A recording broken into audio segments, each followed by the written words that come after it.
Hello all. இன்றைக்கி நம்ம என்ன பார்க்க போகிறோன்னா first thing you should do while batting, how to take a guard. So ஒரு பேட்ஸ்மேன் பேட்டிங்க்கு போனதும் ஃபஸ்ட்டு என்ன பண்ணணும் அப்படின்றது தான் நம்ம இந்த வீடியோவில் பார்க்க போகிறோம்.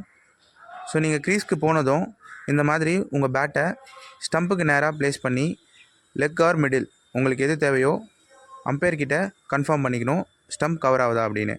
இப்போ இவர் வந்து லெக் ஸ்டம்ப் கேட்குறாரு, slightly towards you, yes covering. So இப்படி அம்பையர் கவரிங் அப்படின்னு நீங்கள் சொன்னதும் நீங்கள் பக்கத்தில் இருக்க சாக் பீஸோ இல்லை டர்ஃப் விக்கெட்டாக இருந்தால் உங்களோட ஷூவோட ஸ்பைக்கில் வந்து இந்த மாதிரி மார்க் பண்ணிக்கலாம். உங்களுக்கு தேவைன்னா நீங்கள் வந்து மிடில் ஸ்டம்பையும் இந்த மாதிரி கவர் பண்ணிக்கலாம். Yes covering.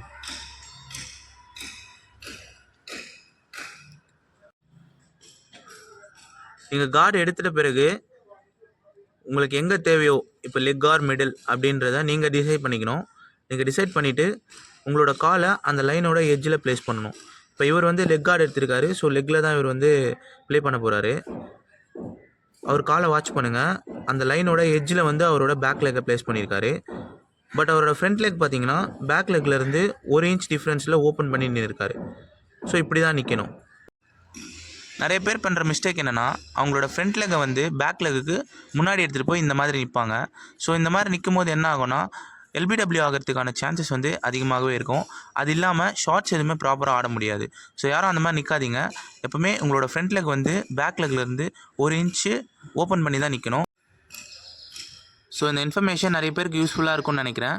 எதாவது டவுட்ஸ் இருந்தால் கமெண்ட்டில் பின் பண்ணுங்கள். தேங்க்ஸ் ஃபார் வாட்சிங். Please subscribe.